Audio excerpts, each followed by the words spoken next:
Alléluia. Le Dieu que nous servons est élevé au-dessus des cieux. Et son pouvoir est sans limite. Il est un Dieu puissant qui fait des miracles dans nos vies. Si seulement tu peux croire en sa parole, tu verras sa gloire se manifester.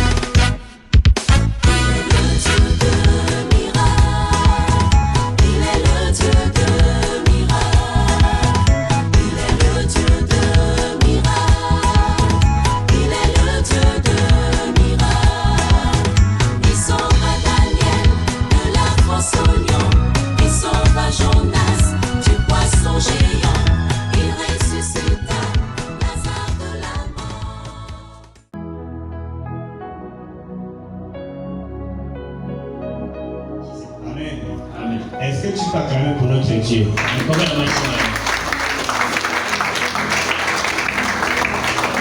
Alors ce matin, j'aimerais te faire comprendre une chose. Je vais essayer d'inverser les choses. Ce général avait des moyens, mais il était lépreux. Cette jeune fille était captive. Mais elle a eu un cœur compatissant. Même le bon samaritain était compatissant. Et celui qu'on avait agressé, il avait aussi des moyens. Amen. Amen. Alléluia. Amen. Nous allons continuer le message que notre papa Kaïdi nous a donné la fois dernière.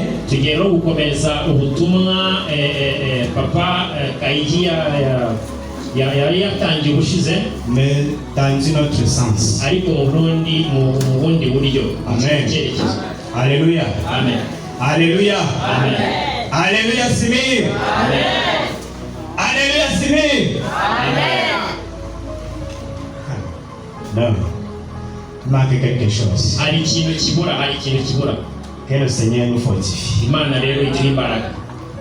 Alors ce matin, j'aimerais te parler aussi de 4 lépreux.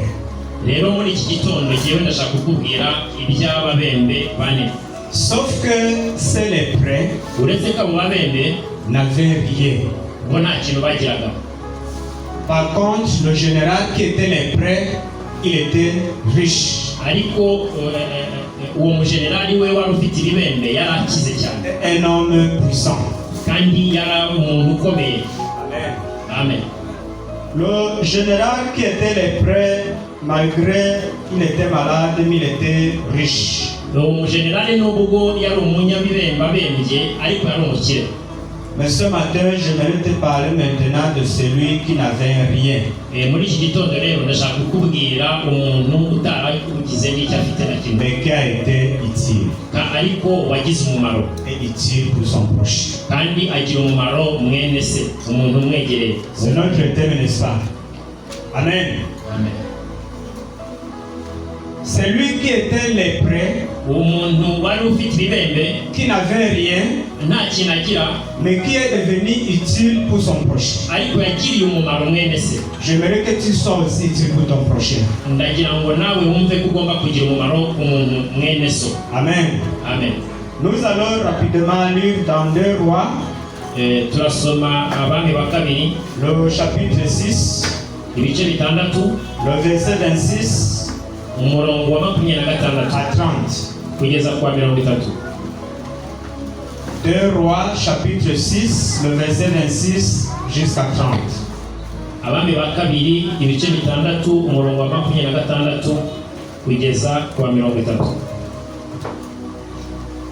Je vais demander au pasteur Baptiste Dolly.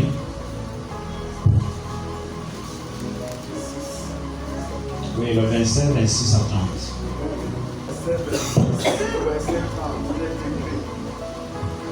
Et comme le roi passait sur la muraille, une femme lui cria: sauve-moi, ô roi mon Seigneur. Il répondit: si l'Éternel ne te sauve pas, avec quoi te sauverai-je? avec le produit de l'air ou du pressoir. Et le roi lui dit, qu'as-tu? Elle répondit, cette femme-là m'a dit, donne ton fils, nous le mangerons aujourd'hui. Et demain, nous mangerons mon fils. Nous avons fait cuire mon fils et nous l'avons mangé. Et le jour suivant, je lui ai dit, donne ton fils et nous le mangerons. Mais elle a caché son fils. Lorsque le roi entendit les paroles de cette femme, il déchira ses vêtements en passant sur la muraille. Et le peuple vit qu'il avait en dedans un sac sur son dos. Bukeye umwami w'Abisirayeli anyuze hejuru y'inkike z'amabuye, umugore aramutakambira ati, ndengera nyagasani mwami. Aramusubiza ati, Uwiteka natakurengera, ibyo kukurengera ndabikura he? Ndabikura ku mbuga cyangwa mu rwengero? Umwami aramubaza ati, ubaye ute? Aramusubiza ati, uyu mugore yarambwiye ati, zana umwana wawe w'umuhungu tumurye, none ejo tuzarya iwanjye.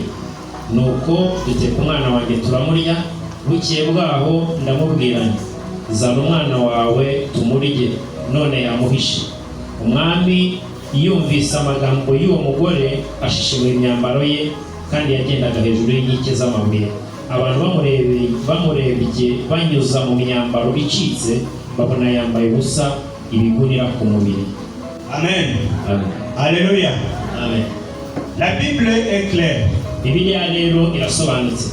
À cette époque d'Israël, Icyo gihe rero Abisirayeli les enfants d'Israël traversaient des moments très compliqués, banyuraga mu bihe byari bibakomereye, des moments très difficiles. kandi byari ibihe bikomeye Il cyane. y avait la famine dans le pays, Hari inzara mu gihugu, au point où les mamans ont eu les idées de manger leurs enfants. kugeza ubwo ababyeyi batangiye gutekereza kurya abana babo. Imaginez. Namwe nimutekereze. Donc c'est le genre que même les herbes, il n'y avait plus les herbes. Ni ukuvuga ngo icyo gihe n'ibyatsi nta byari bikibaho. Si quelqu'un arrive à un moment de penser de manger son enfant, Niba umuntu agera ahantu atekereza kuri uyu mwana we, ça veut dire que même l'herbe seulement, il n'y avait plus l'herbe dans le pays. ni ukuvuga ko n'ibyatsi mu gihugu nta bihari.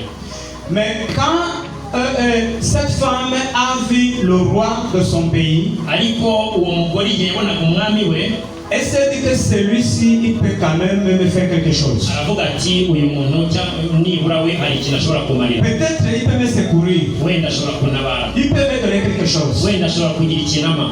Cette femme aussi espérait de trouver quelque chose auprès de son roi. Uwo mugore nawe yibwiraga yuko hari ikintu ashobora kubona ku mwami. Mais le roi a écouté cette femme. Uwo mwami rero aramwumva, Lui-même, le roi savait que dans le pays, ça n'allait pas. ariko nawe yari abizi neza ko mu gihugu Mais hari il ibibazo, n'avait rien à faire. kandi nta kintu rwose ashobora gukora. Parce qu'on nous a toujours enseigné que Kubera ko batwigishije iminsi myinshi ko dans le royaume, mu bwami c'est nous le peuple qui devait travailler pour que le roi aussi ait de quoi manger. ko ari twebwe abaturage tugomba gukora kugira ngo umwami arye. Mais à ce moment-là, en Israël, il n'y avait rien. Ariko icyo gihe mu Isirayeli nta kintu cyari gihari. Ce qui signifie que même le roi lui-même il n'avait plus de quelque chose à manger. Bivuga ngo n'umwami nawe nta kintu yari afite cyo Mais kurya. cette femme a pensé que celui-ci peut m'aider quand même. Ariko umugore aratekereza avuga ati, uyu muntu hari ikintu yamarira. Amen. Amen. Alléluia. Amen. Bien aimé, il nous arrive parfois Rero hari igihe bitugeraho que nous traversons un moment compliqué. tugatangira kunyura mu bihe bikomeye. On se dit que celui-ci peut m'aider. Wenda ukareba umuntu ukavuga uti, umuntu hari ikintu On yamarira, se dit que celui-là, il peut aussi m'aider. cyangwa se uriya hari ikintu yamarira. Mais quand tu arrives chez lui, Ariko wagera iwe tu trouves que lui aussi, ça ne va pas. ugasanga nawe nta kigenda. Amen. Amen. Que le Seigneur nous aide. Imana rero tugire neza. Comme nous sommes, nous devons être utiles pour nos prochains. Rero kubera ko tugomba kugira umumaro kuri bene data, Je voulais te demander ce matin ndashaka kugira ikintu musaba igiti, que tu commences ta prière utangire gusenga uyu munsi en disant que Seigneur, kugira ngo usabe Imana ngo fais que j'ai quelque chose Imana ngirira ubuntu ngire pour ikintu que ngira, je sois utile pour mon prochain. kugira ngo nibura nanjye Que ngire ce soit ta umumaro. prière ce matin.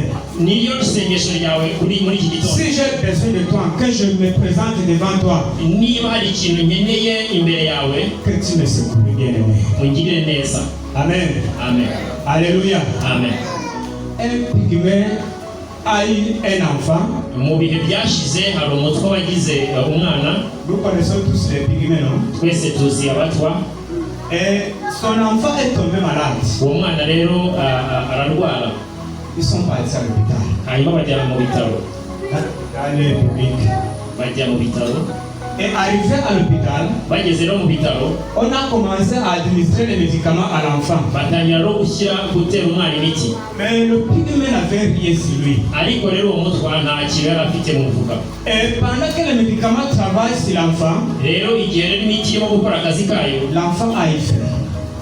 umwana rero arasonza. Et il a commencé à demander quelque chose à son père. Umwana atangira kwaka ikintu cyo kurya. Malheureusement, son père n'avait rien. Ariko rero ikibabaje nuko ise nta kintu yari afite. Si c'est ce que le pygmée a dit. Urazi icyo uwo mutwe yavuze? Il a crié en patois. We yavuze comment je peux manquer quelque chose à donner à mon enfant. Ça fait mal. Birababaje. Amen. Je suis sûr que même le roi là, Ndabizi neza ko n'uwo mwami il n'avait pas quelque chose à donner à cette femme. nta kintu yari afite cyo guha uwo mutwe. Parce que s'il avait quelque chose, Iyo aza kugira ikintu agira, non, il allait donner. yagomba kukimuha. La façon que cette femme a pleuré, Uburyo uwo mugore que nous avons déjà mangé notre fils. yamaze kumubwira ngo twamaze Et à mon tour, ce monsieur, cette dame ne veut pas qu'on mange aussi son fils. none umwana we yanze ko tumurya. Le roi allait agir. Uwo mwami yagomba kugira ikintu akora. Amen. Amen. Que le Seigneur nous aide. Imana rero idufashe cyane Que nous soyons vraiment des hommes et des femmes utiles pour nos proches. kugira ngo tube abagabo n'abagore bafite umumaro kuri bene data. Amen. Amen. Et j'aimerais que nous entrions dans le message. Ndifuza rero ko twinjira noneho mu butumwa. Ce texte, c'était juste pour nous faire comprendre ce que nous allons écouter ce matin. Ibi ngibi kwari kugira ngo tuze kumva neza ibyo ndi buvuge. Nous allons lire dans 2 Rois, chapitre 7, premier verset à 2. Turasoma rero mu Bahe wa kabiri ibice 7, umurongo wa mbere n'uwa kabiri. Nous lisons. Élisée dit, écoutez la parole de l'Éternel. Ainsi parle l'Éternel. Demain à cette heure, on aura une mesure de fleur de farine pour un cycle et 2 mesures d'orge pour un cycle à la porte de Samarie. L'officier sur la main duquel s'appuyait le roi répondit à l'homme de Dieu. Quand l'Éternel ferait des fenêtres au ciel, pareille chose arriverait-elle? Élisée dit, tu le verras de tes yeux, mais tu n'en mangeras point. Tu n'en mangeras point. Amen. Elisa aravuga ati, nimwumve ijambo ry'Uwiteka. Uwiteka aravuze ngo, ejo nk'iki gihe ku irembo ry'i Samariya, indengo y'ifu y'ingezi izagurwa shekeli 1, kandi indengo 2 za sayiri nazo zizagurwa shekeli 1. Ariko umutware umwami yegamiraga asubiza uwo muntu w'Imana ati, mbese nawe Uwiteka yakingura amadirishya yo mu ijuru, bene ibyo byabaho?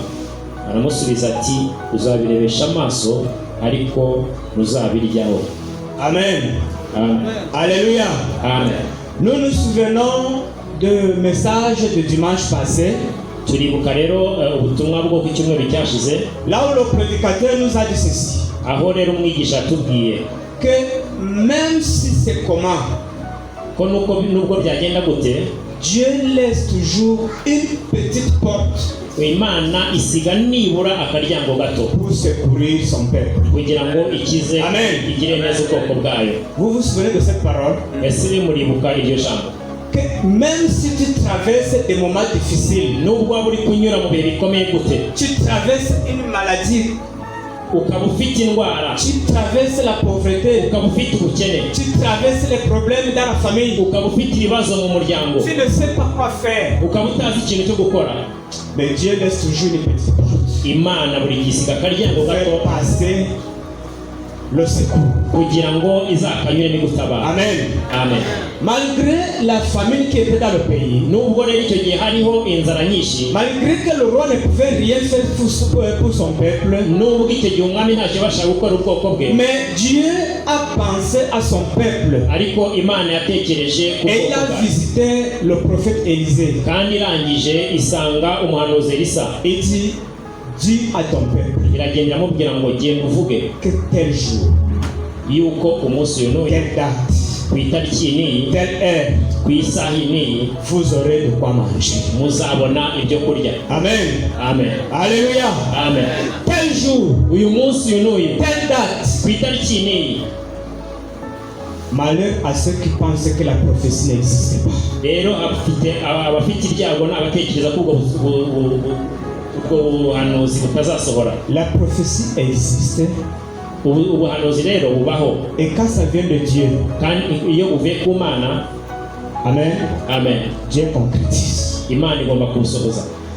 La Bible nous a dit que Bibiliya rero yatubwiye ngo l'un des chefs du roi umwe rero mu bashefu qui a écouté la parole d'Élisée, bumvise izo nkuru za Elisa, il s'est moqué d'Élisée. atangira guseka Elisa, Il a demandé à Élisée que toi-même, quand tu regardes la situation que nous traversons là, atangira kumubaza ibibazo ngo wowe ubwawe urebye ibintu turi kunyuramo, quand tu vois comment le planté qui était 1000 francs, c'est déjà 10 000. urebye wenda nk'ibitoki byaguraga 1000 bikaba bigura 2000, Parfois, il n'y en a même pas. wenda nta n'ibihari. Quand tu regardes dans le marché, le couscous même qui était rien du tout. Wareba wenda no mu isoko ushaka ubugari cyangwa se ifu ntuyibone. Toi, tu penses que c'est quelle fenêtre que Dieu va faire passer ce que tu viens de dire. Iryo dirishya uri kuvuga Imana izaca igakingura ikaduha umugisha bizava hehe? Amen. Amen. Mais j'aimerais te dire une chose seulement. Ariko nashaka kubwira ikintu kimwe, Peu importe quelle situation que nous traversons. ibihe byose waba uri kunyuramo, Est-ce que vous savez que nous traversons des moments difficiles? ese muzi ko n'ubundi turi kunyura mu bihe bikomeye? Compliqués, hein? Kandi bikomeye Pour beaucoup. ku bantu benshi, Peut-être pas pour tout le monde, mais pour beaucoup. wenda ntabwo ari kuri twese ariko abantu benshi. Amen. Amen. Mais je vous rassure, Ariko ngiye kubibizeza, la parole de Dieu est claire. ijambo ry'Imana ni ukuri. Même si c'est dur comment, Niba nubwo byaba bikomeye gute, même si c'est compliqué comment, nubwo byaba bikomeye gute, même si tu te lèves, tu pars au travail, tu rentres sans rien, nubwo ubyuka ukajya mu kazi ukaza nta kintu uzanye, ne baisse pas les bras. ariko ntushyire amaboko hasi. Amen. Amen. Parce que tu es disponible Kubera yuko uboneka pour les choses de Dieu, ku by'umurimo w'Imana, Dieu est aussi disponible pour toi. Imana nayo Est-ce que izaboneka tu mu peux acclamer byawe. la parole? Ese ushobora gukomera Imana amashyi? Amen. Amen.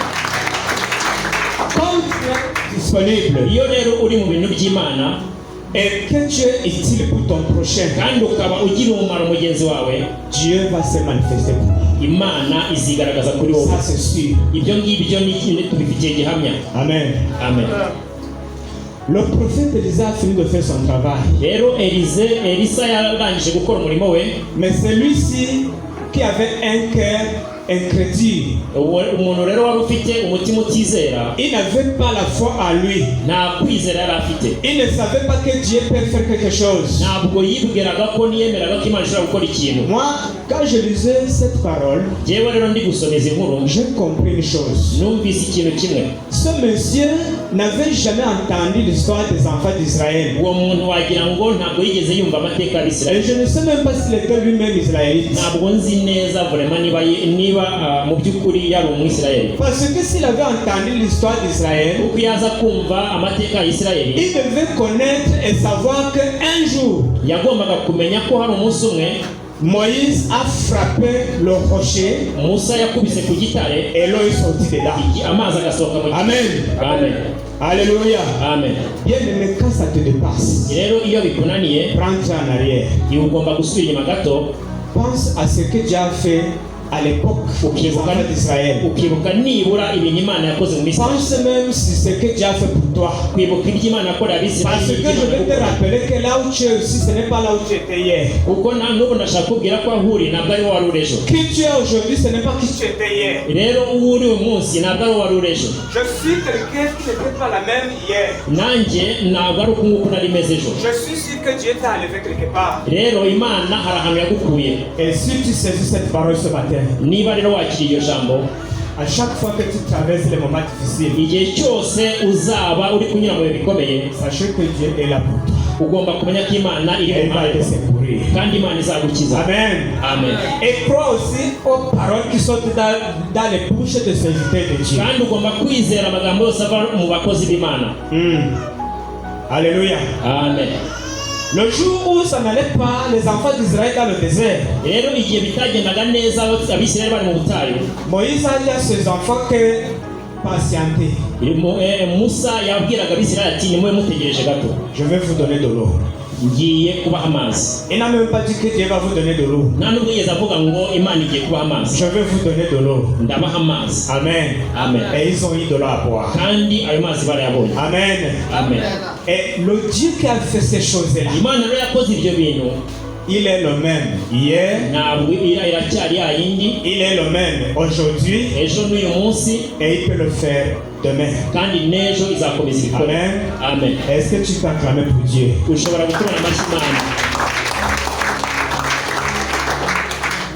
Papa, tu vas lire le reste des versets et nous allons terminer le message. tugiye gusoma imirongo yari isigaye. Nous allons lire dans 2 Rois toujours, chapitre 7. mu bundi bubami wa kabiri ibice 7, On commence par le verset 3 turahera ku murongo wa 3 jusqu'à 10. tugeze ku murongo wa 10. Amen. Amen. Nous continuons la lecture au verset 3. Il y avait à l'entrée de la porte 4 lépreux qui se disent l'un à l'autre: quoi, resterons-nous ici jusqu'à ce que nous mourions? Si nous songeons à entrer dans la ville, la famine est dans la ville, et nous y mourrons. Et si nous restons ici, nous mourrons également. Allons nous jeter dans le camp des Syriens. S'ils nous laissent vivre, nous vivrons. Si nous font mourir, nous mourrons. Il partit donc au crépuscule pour se rendre au camp des Syriens. Et lorsqu'ils furent arrivés à l'entrée du camp des Syriens, voici, il n'y avait personne. Le Seigneur avait fait entendre dans le camp des Syriens un bruit de chars et un bruit de chevaux, le bruit d'une grande armée. Et ils s'étaient dit l'un à l'autre: voici, le roi d'Israël a pris à sa solde contre nous les rois des Égyptiens, les rois des Égyptiens pour venir nous attaquer.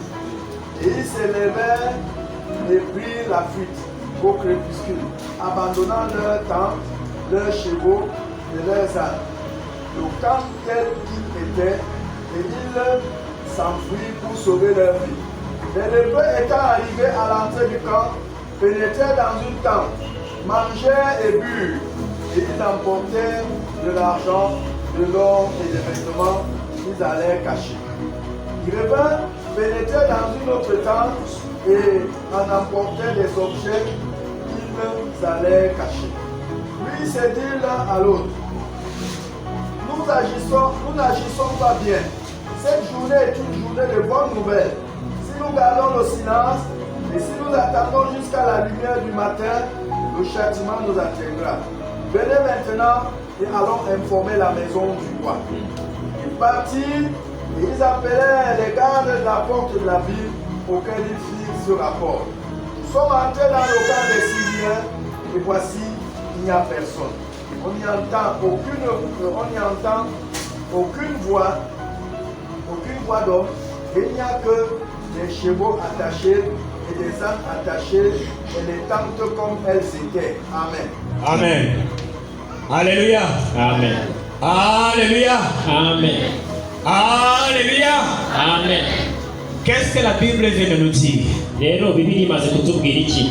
Ceux qui ont les Bibles en Kenya, vous pouvez lire même une fois arrivé à la maison. abantu bafite Bibiliya rero mu rurimi rw'ikinya bashobora kuza gusomera mu rugo. Amen. Je vais juste expliquer. rero jyewe ngiye gusobanura. Amen. Amen. La Bible nous a parlé de quatre Bibiliya rero yatubwiye iby'ababembe bane. Les quatre lépreux, abo babembe bane et tous, ils étaient écartés. bose bari ahantu hamwe. Parce que la Bible dit ceci. kuko Bibiliya iravuga ngo Dieu a demandé à Moïse Imana yabwiye Moyize c'était les lois sur les lèpres. yari amategeko ro kubyerekeranye Que n'ababembe. si quelqu'un est lépreux parmi vous, Niba umuntu afite ibibembe muri mwe, il doit être quelque part en quarantaine. agomba kuba ari kure yanyu mwana muheje. C'est comme s'il a le corona Wenda ni nkaho yaba afite corona ou Ebola. cyangwa se afite Ebola. Amen. Amen. Celui-là ne doit pas s'approcher des autres. Uwo muntu rero ntabwo agomba kwegera abandi. Pas parce que ce n'est pas un être humain, Wenda kubera ko atari ukuvuga ngo ntabwo ari umuntu, mais parce qu'ils ont peur qu'ils contaminent le reste de l'humanité. kubera ko bari bafite ubwoba yuko ashobora kwanduza abandi. C'est ce que Moïse avait dit aux enfants d'Israël, Ibyo bintu rero Moyize yari yabwiye abana b'Isirayeli, que voilà, c'est la loi de Dieu. arababwira ati iri ngiri ni itegeko ry'Imana, Et c'était comme ça.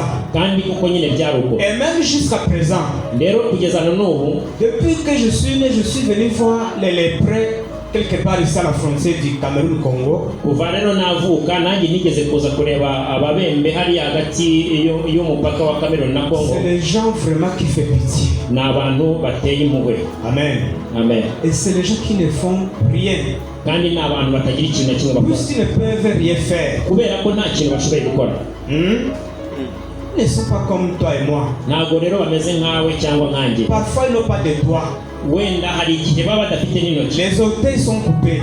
amano yaracitse, Parfois, ça range même le bras. ndetse bikaryagagura ukuboko.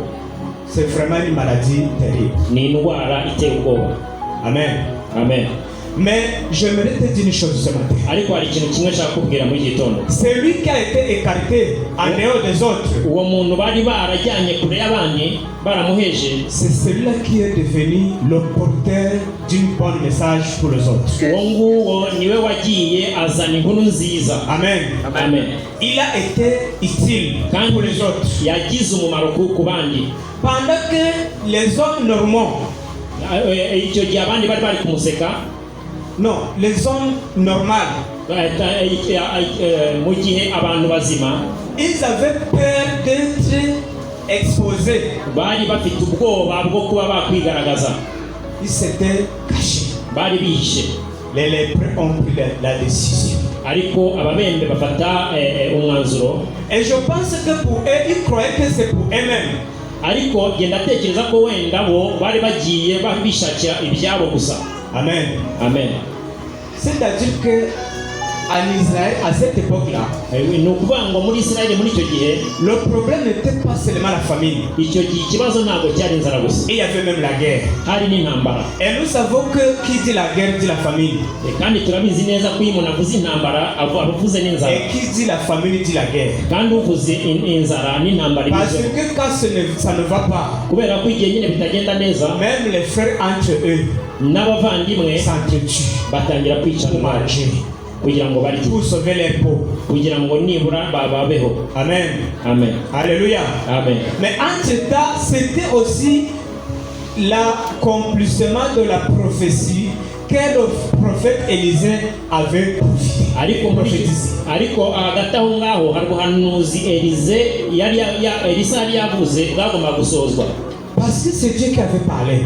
kubera yuko n'Imana yari yabivuze. Mais Dieu est Dieu. Moi, je ne sais pas comment encore le définir. Imana rero ni Imana, sinzi Dieu est Dieu. Imana ni Imana. Au lieu qu'il vienne regarder même quelqu'un qui est normal Wenda aho kugira ngo bashake no gukoresha umuntu muzima pour accomplir sa prophétie, kugira ngo ubwo buhanuzi busozwe, il va passer sur les hommes malades. Imana rero ica ku bantu barwaye. Hein? Alléluia. Amen. Imaginez en Israël, il y avait combien de personnes à cette époque-là? Tekereza muri Isirayeli hari abantu bangahe icyo gihe? Il y avait les hommes puissants. Hari abantu bakomeye, Il y avait l'armée. hari umwamikazi, L'armée. hari ingabo, Il y avait la police. hari abapolisi, Peut-être il y avait les gendarmes. hari n'abajandarume wenda. Mais Dieu est allé choisir celui qui était le plus négligé. Ariko Imana iragenda ijya gushaka umuntu abantu bose badaha agaciro. Amen. Amen. Alléluia. Amen. Combien de fois nous avons négligé qui nous sommes? ni kangahe twagiye twumva ko nta gaciro dufite, et pourtant on peut faire quelque chose pour les autres. ariko kandi dushobora gukora ibintu bikomeye ku bandi. Amen. Hein? Amen. Dis à ton prochain que je voudrais que tu sois utile pour moi. bwira uwo mwegeranye ngo ndashaka yuko ugira umumaro kuri jyewe. Sois vraiment utile pour moi. gira umumaro kuri jyewe. Je veux aussi être utile pour toi. nanjye ndashaka kuba umumaro kuri wowe. Amen. Amen. Nous sommes des femmes, des hommes utiles. turi rero abagabo n'abagore bafite umumaro, Utiles pour les autres. abafite umumaro ku bandi, Surtout que nous sommes en bonne santé. cyane cyane ko dufite n'ubuzima buzima. Amen. Amen. Même si tu es malade nubwo kandi waba urwaye, et que ta maladie ne t'empêche pas de venir à l'église, niba uburwayi bwawe tu dois butakubuza savoir que kuza, tu es en bonne santé.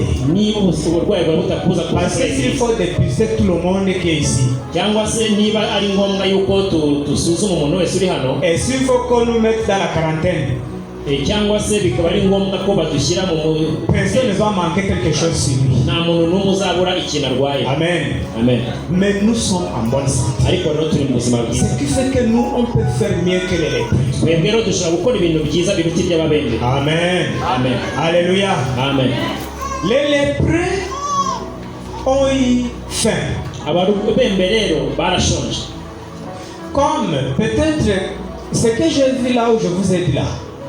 Là où j'ai vu les lépreux. wenda nk'ibyo nyine maze kubabwira nabonye ahantu nabonye Il y a les ONG qui s'occupent d'eux. hari imiryango mpuzamahanga Qui les donnent à manger. bwa kiremwamuntu Qui les soignent. Il y a les médecins sans frontières. busuzuma uburwayi bugatanga imiti. Amen. Amen. Mais pour les autres là, ariko ku bandi bo, comme il y avait la guerre, kubera ko hari intambara, il y avait la famine, hari inzara, même quelqu'un pour leur venir au secours, il n'y avait personne.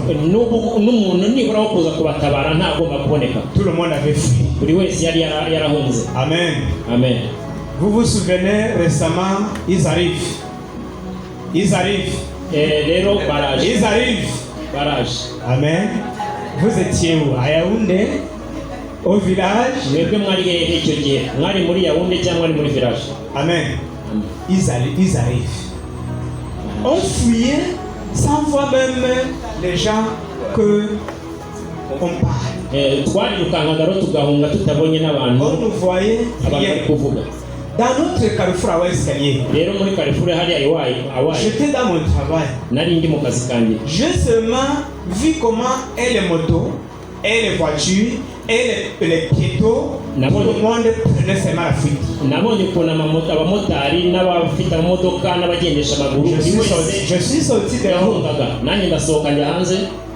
J'ai seulement entendu, ils arrivent. numva gusa abantu baravuze ngo baraje. Ils arrivent. baraje. Les qui ils arrivent. bande baraje. Tout le monde fuyait. buri wese yarahungaga. Amen.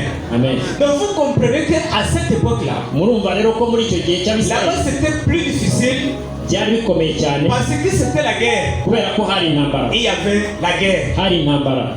Tout le monde était en cachette. buri wese yari afite, Même les ONG qui devaient s'occuper de ces lépreux-là, n'abantu bagombaga kubitaho ils étaient en cachette. bose bari barahunze. Amen. Amen. Les lépreux eux-mêmes, ababembe nabo ils ont eu le courage. nibo bonyine bagize ubwo butwari. Ils étaient déterminés. bari bishyizemo akanyabugabo.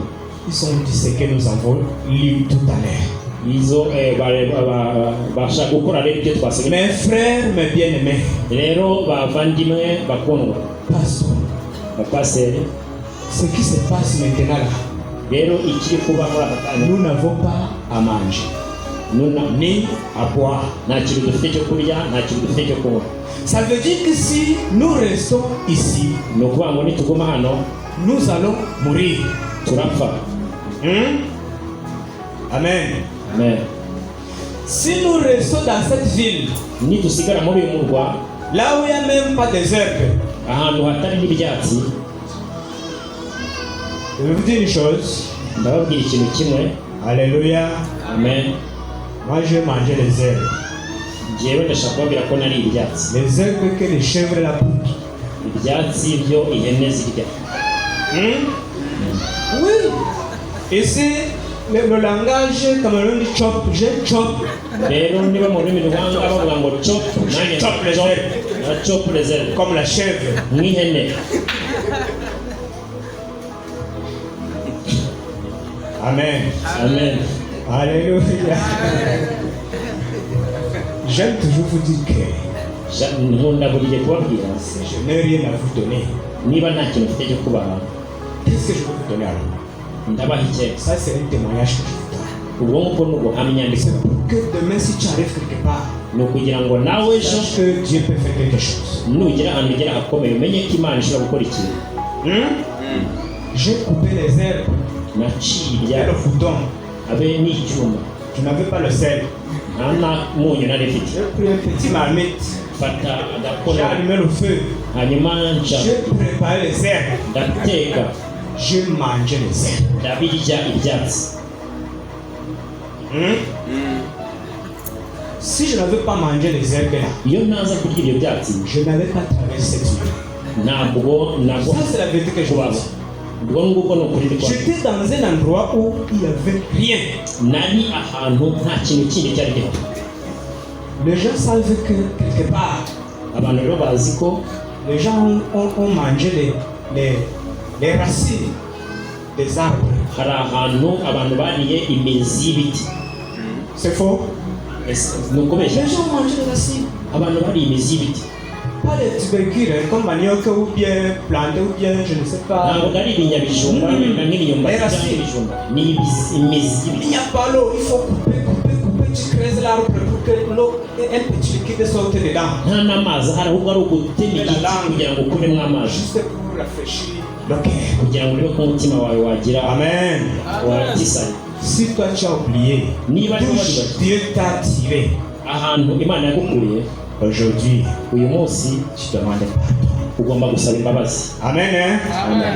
Tout est possible dans la vie. ibintu byose birashoboka mu buzima. Les lépreux n'avaient plus d'espoir de vivre. abo bembe nta kwizera Ils ko ont pris la décision bafata rero umwanzuro d'entrer dans la ville. baravuga ati Et tugiye c'était kwinjira mu une murwa. ville, c'était le camp ennemi. kandi hari mu ruhande rw'abanzi babo. Vita, ça ne va pas. On n'a rien à manger. nta kigenda nta kintu Si dufite. on reste ici là, nituguma aha on va mourir. turapfa. Si on entre là-bas, nitwinjira hariya il est aussi probable qu'on meurt. dushobora n'ubundi gupfa.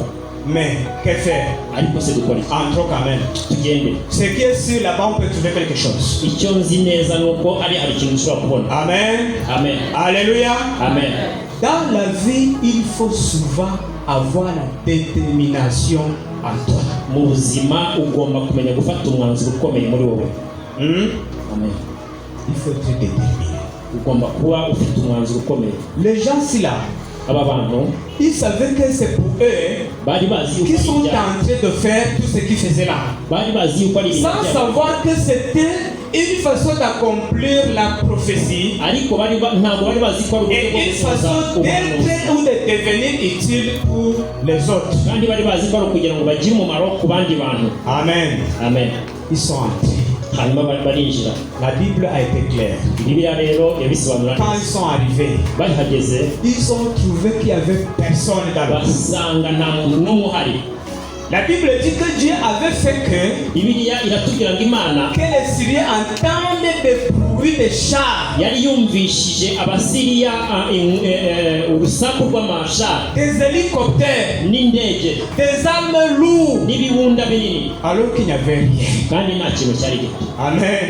amen. Quand Dieu va sauver quelqu'un, Imana rero ishaka kugukiza bien aimé, il va utiliser tous les moyens possibles. ikoresha ibintu byose Amen. biragukiza. Je ne sais pas si tu peux acclamer le Seigneur. sinzi niba ushaka gukorera Imana neza. Il va utiliser tous les moyens Imana possibles. izakoresha uburyo bwose Et kugira ngo cela va igukize arriver. Il va te sauver. Ça va arriver. kandi izagukiza. Amen. Hein? amen. La Bible dit qu'ils sont entrés dans la vie. hanyuma bibiliya yatubwira ngo binjira Papa et maman, il n'y avait personne. nta muntu wari uhari. Il n'y avait qu'à manger. hari gusa ibyo Il n'y kurya. avait que des chars garés. hari za Il y amashari, avait les chevaux, hari les indogobe, chèvres, hari les amahene, moutons, hari ibintu, les bœufs, hari le maïs, amasa, hari ibigori, le riz. hari umuceri, C'était plein. hari ibintu byinshi. Alléluia. amen. Alléluia. amen. J'aimerais dire à quelqu'un ce matin, nagira ngo mbwire umuntu muri iki si gitondo, tu penses que pour toi c'est fini, niba wibwira ko kuri non, moi je te dis non. no ntabwo Ce n'est byari pas fini. ntabwo byarangiye. Le prophète Élisée va susciter quelque chose. Elisa rero ashobora Et Dieu va faire que cela s'accomplisse. kandi Imana Et ça va s'accomplir dans ta vie. Imana Si tu crois à cela, ça va s'accomplir même sur ta vie. ibyizere Imana izabisohoza. Alléluia. Amen. Amen. Amen. Amen. Amen.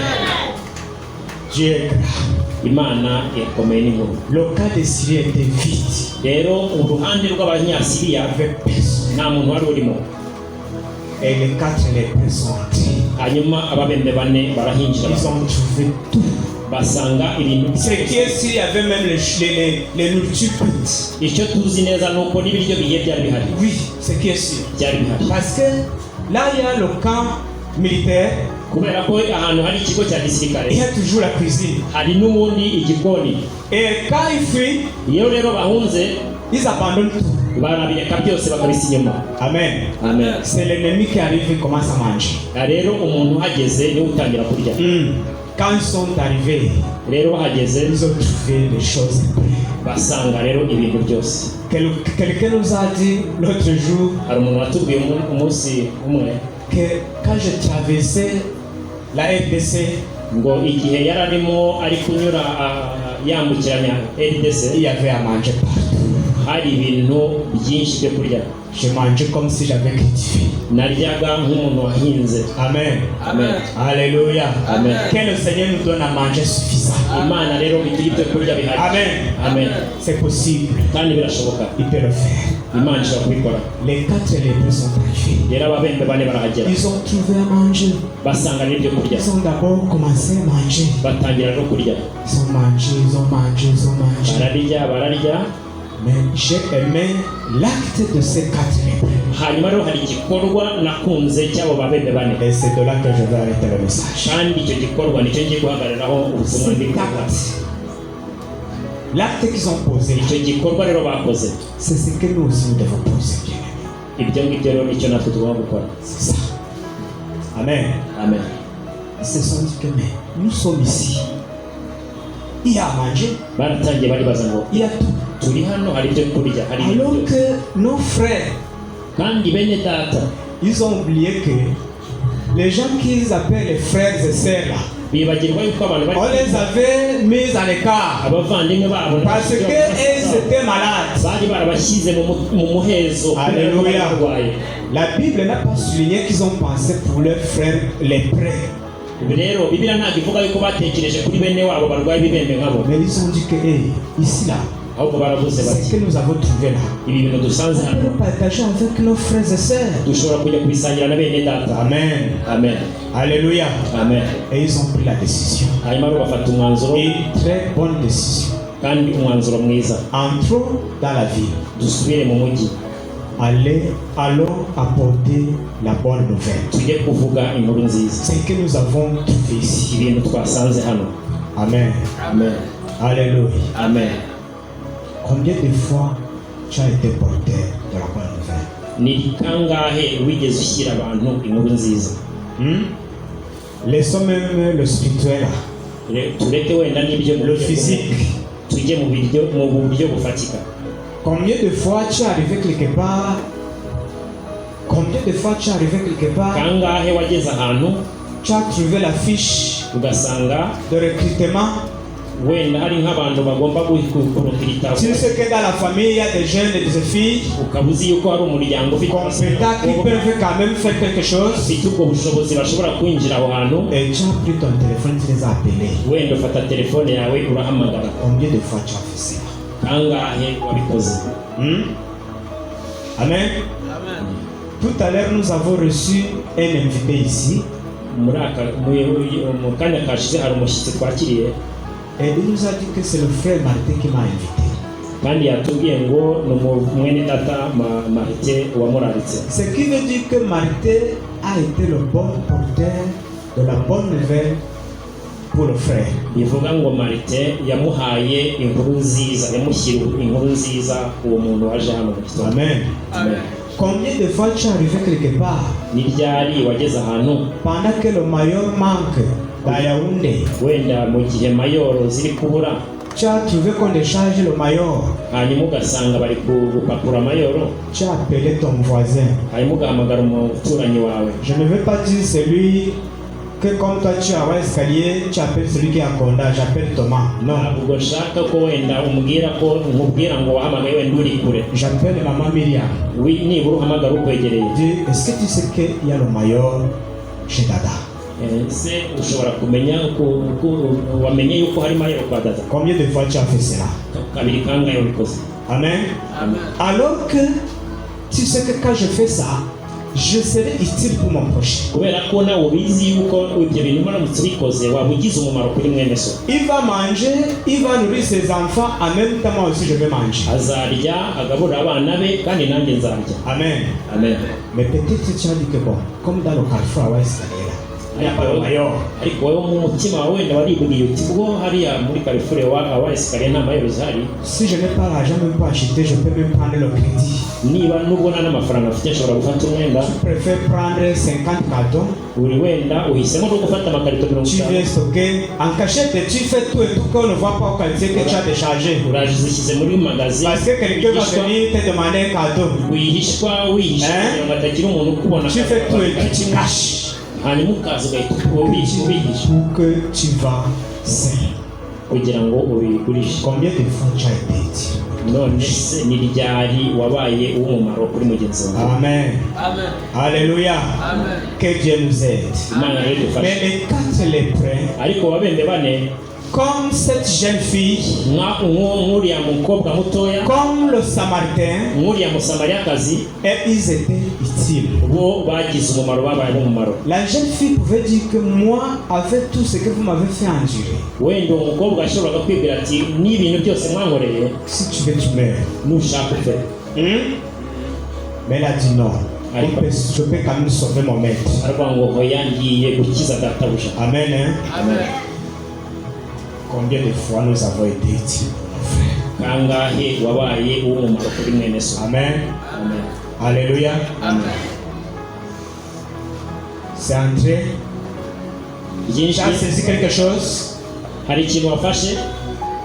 Si tu as saisi quelque chose, tu élèves la niba main. hari ikintu wafashe zamura ukuboko. Que le Seigneur te bénisse. imana iguhe umugisha. Amen. Amen. Alors, j'aimerais que on prie. ndashaka rero yuko dusenga. Le message est terminé. Nous allons prier tugiye gusenga par rapport à tout ce que nous venons d'écouter. ku byerekeye n'ibyo tumaze kumva byose. Amen. Amen. Il y a ceux qui ont sauvé les autres hari abantu bagiye bakiza abandi par leurs moyens. bakabarokora bakoresheje uburyo bwabo. Amen. Amen. Il y a ceux qui ont sauvé les moyens juste avec le guidage. hari rero abantu bari bafite ubwo buryo ariko hari ikintu kibayoboye. Comme la fille, nk'uko uwo mukobwa celle-là, elle n'avait pas de force et de moyens, nta mbaraga nta buryo yari afite, mais elle a guidé son maître. ariko ayobora shebuja. Alors que le bon samaritain, lui, il a utilisé son cheval ou le char, je ne sais pas. mu gihe umusamariyakazi we yakoresheje indogobe yari afite. Amen. Amen. Alléluia. Amen. Les lépreux, ils ont travaillé avec leur bouche et leurs pieds. ababembe bo bakoresheje umunwa wabo n'amaguru yabo. Amen. Amen. Alors, Amen. nous allons apporter la bonne nouvelle dans la vie. natwe rero tugomba gushyira inkuru nziza ku murwa. Et c'est de là que la prophétie s'est accomplie. kandi icyo gihe nibwo ubuhanuzi bwuzujwe. Amen. Amen. La Bible dit que c'est lui que le prophète Élisée avait déclaré que tu verras ces choses. bibiliya avuga ngo umuntu Elisa yari yabwiye ngo ibyo bintu uzabibonesha Il amaso. a vu ces choses s'accomplir. yarabibonye kuko abibonesha amaso biri gusozwa, Mais lui n'a pas mangé. ariko ngo ntabwo yariye. C'est arrivé Oui, comme Dieu avait déclaré. byaraje nk'uko Imana Mais yari lui n'a pas mangé. ariko we ngo ntabwo yariye. Amen. Amen. Mais c'était grâce aux 4 lépreux. ariko ibyo byose byabaye ni kuvuga ababembe bane. Les gens que le monde considère comme les hommes inutiles. abantu isi yose ibona yuko nta mumaro bafite. Les gens qui sont considérés comme non, donc ils n'ont rien. Je ne sais pas comment les qualifier. abantu bumvikana ko mu isi yose ko nta kintu bamaze, sinzi n'ukuntu nabona mbita. Amen. Hein? Amen. Mais je voudrais te dire une chose. ariko ndashaka kubwira ikintu kimwe. Tu ne dois jamais négliger quelqu'un. ntukigire wumva udaha agaciro umuntu ari we wese, Quelle que soit sa situation, uko ameze kose n'ibihe byose aba ari gucamo, il peut être utile. ashobora kukugira umumaro uwo muntu. Amen. Amen. Alléluia. Amen. On nous a dit l'autre jour comment le corbeau a nourri le prophète, c'était Élie. batubwiye mu bihe byashize ukuntu igikona cyagaburiraga umuhanuzi Eliya. Le corbeau qui mange les histoires sales là. Igikona cya kindi kiri ibintu C'est ça que bitameze Dieu a neza. utilisé pour nourrir. Icyo ngicyo nicyo Uwiteka Imana yakoresheje kugira ngo agaburire uwo muhanuzi. Amen. Amen. J'aimerais que tu notes les 4 points. Ndashaka ko nawe ibyo bintu by'aba Ne jamais négliger quiconque, quelle que soit sa situation. ntugomba kugira umuntu n'umwe usuzugura nubwo yaba ari guca mu bintu bimeze gute. Chacun de nous est utile à l'autre. buri muntu wese muri twebwe ashobora kugira umumaro undi. Le riche général avait besoin d'une petite fille umukire w'umujenerali yari akeneye agakuma umukobwa mutoya cyane pour retrouver sa guérison. kugira ngo akire uburwayi yari afite. Amen. Hein? Amen. Deuxième point, j'aimerais te dire que icya kabiri nshaka kubwira, peu importe le temps que cela puisse prendre, ikintu cyose nubwo cyafata igihe kingana gute, la prophétie de Dieu finira par s'accomplir. ubuhanuzi bw'Uwiteka buzasohora. Amen. Amen. Alléluia. Amen. Même si nous pensons que ça dit, c'est depuis qu'on a dit ça. nubwo iby'Imana twakwibwira ngo biratinze ngo babitubwiye kuva kera, Puis seulement. ariko ugomba gusenga Il gusa. y a d'autres qui se concrétisent, qui se réalisent là. hari ibintu bihita bisozwa ako kanya, Et il y a d'autres qui prennent le temps. ariko hari n'ibindi bifata igihe, Ça prend vraiment le temps. bigafata rwose igihe kinini, Mais ça finit par s'accomplir. ariko nyuma bikaza gusohoka. Amen. Hein? Amen.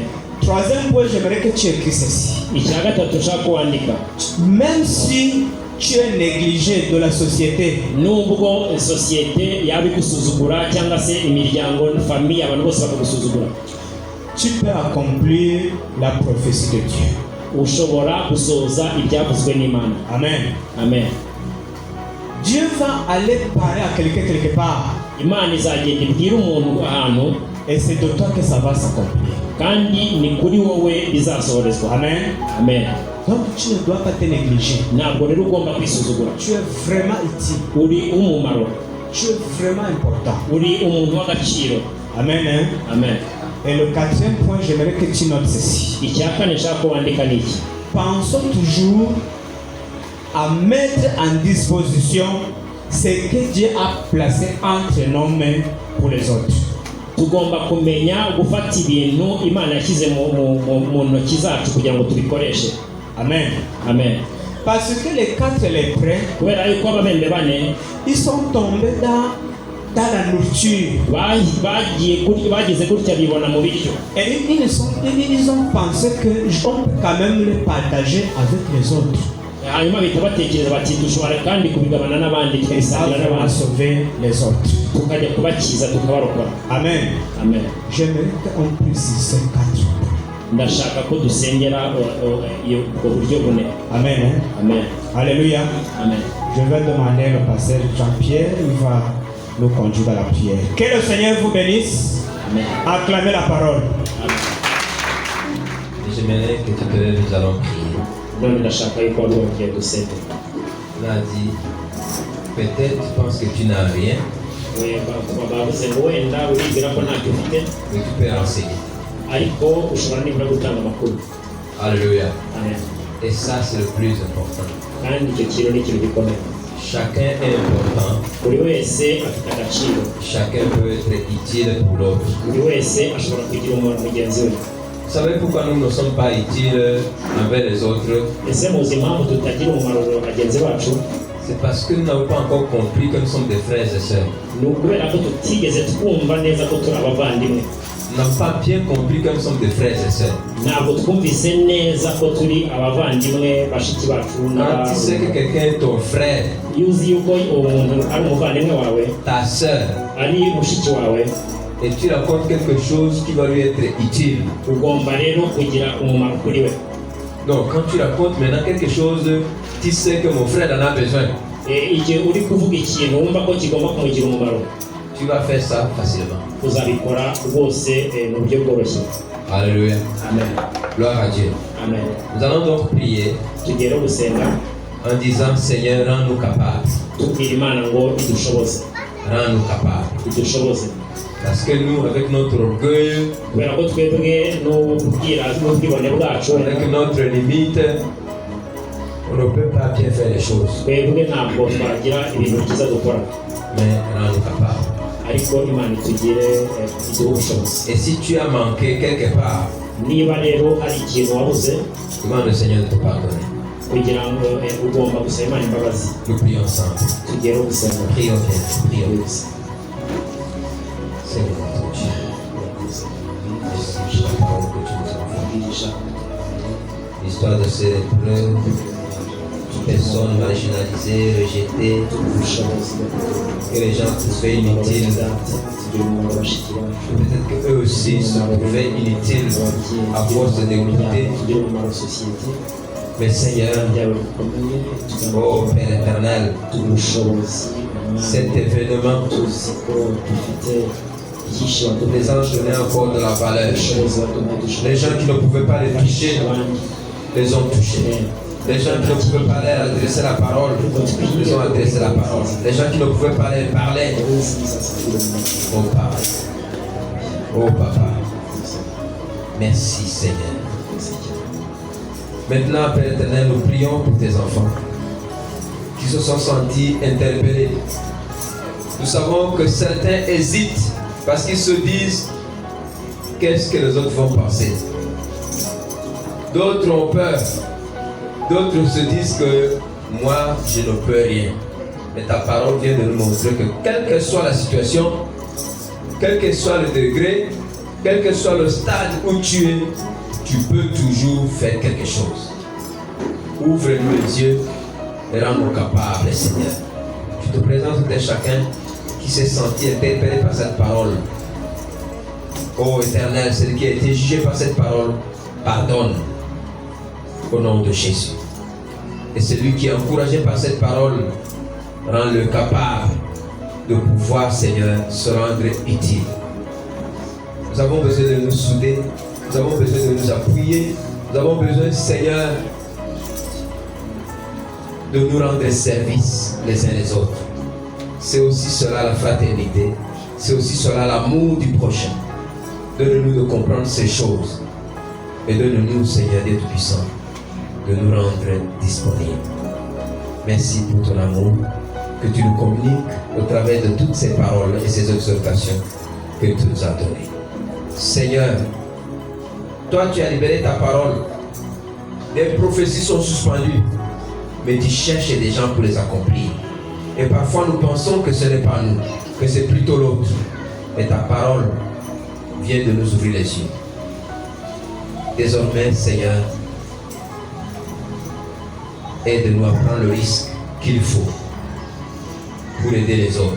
Parce qu'en aidant les autres, nous aussi nous nous aidons. Bénis ton serviteur que tu as utilisé ce matin et son interprète.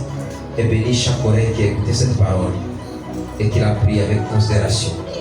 Au nom de Jésus. Amen. Amen. Amen. Amen. Est-ce que tu peux encore acclamer le Seigneur?